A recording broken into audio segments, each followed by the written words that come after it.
Allah Subhanahu wa Ta'ala yang maha kasih sayang dan maha mulia mengikatkan kemuliaan kepada satu hal, dan hal ini bisa didapatkan oleh semua orang tanpa kecuali. Semua orang bisa dapatkan dengan ikhtiar dan usaha, dengan niat dan azam.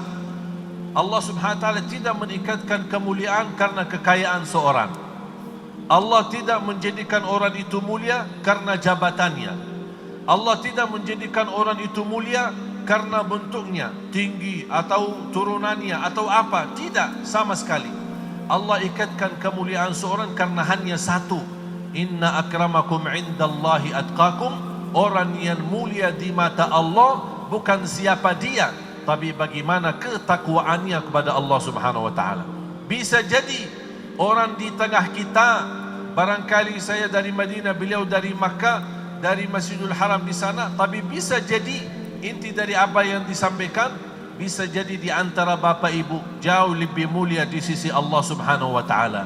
Karena yang dilihat Allah bukan muka atau siapa atau apa kerjaan kita atau bagaimana posisi kita, tapi yang dipandangi oleh Allah bagaimana ketakwaan kita kepada Allah Subhanahu wa Ta'ala. Anda bisa menjadi orang bertakwa walaupun Anda kaya.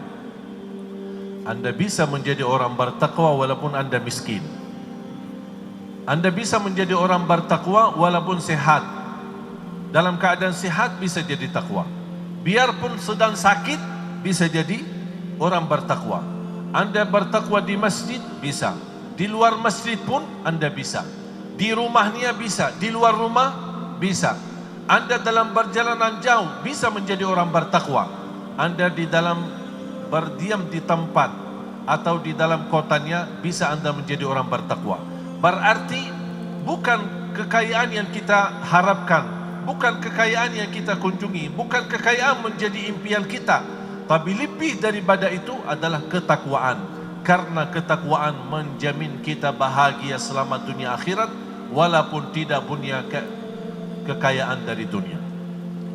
Kalau kita benar-benar menjaga takwa, menjadi impian-impian kita, menyempurnakan ketakwaan kita kepada Allah Subhanahu wa Ta'ala, dijamin rizki di luar kemampuan kita, yang tidak pernah kita duga, yang tidak pernah kita nyangka, yang tidak pernah kita hitung.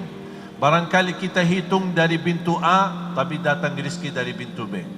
Ini semua kuncinya ketakwaan kita kepada Allah Subhanahu wa Ta'ala. Dijamin rizki yang luar biasa. Rizki ada dua macam.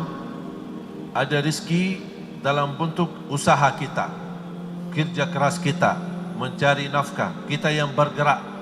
Dan ada rizki yang disebutkan, yang ditakdirkan oleh Allah Subhanahu wa Ta'ala, seperti makan dan minum sehari-hari kita. Ada saja, biarpun kita tidak bergerak mencari makan, tapi subhanallah ada saja rizki datang kepada kita. Atau ada teman mengajak kita, atau bisa kita diundang ke mana. Jadi urusan rizki yang sudah ditetapkan oleh Allah, ditakdirkan oleh Allah, di antaranya tidak boleh jiwa pun mati sebelum diselesaikan rizkinya. Kalau sudah dijamin Anda tidak boleh kehabisan nafas, tidak boleh mati, meninggal dunia sebelum selesai rizki. Kalau rizkinya habis berarti umurnya habis. Kalau sudah mempunyai keyakinan itu namanya rizki yang sudah ditakdirkan oleh Allah. Makanya jangan khawatir, karena rizki tidak pernah salah nama dan rizki tidak pernah salah alamat. Rizki bukan kata rizki hanya uang. Karena saya sering kali mendengar orang stres, galau karena tidak ada duit, dan dia langsung berkata saya tidak ada rizki.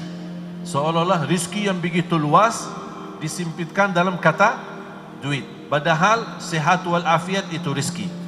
Anda bisa berlangkah-langkah ke majlis ta'lim menuntut ilmu, itu rizki.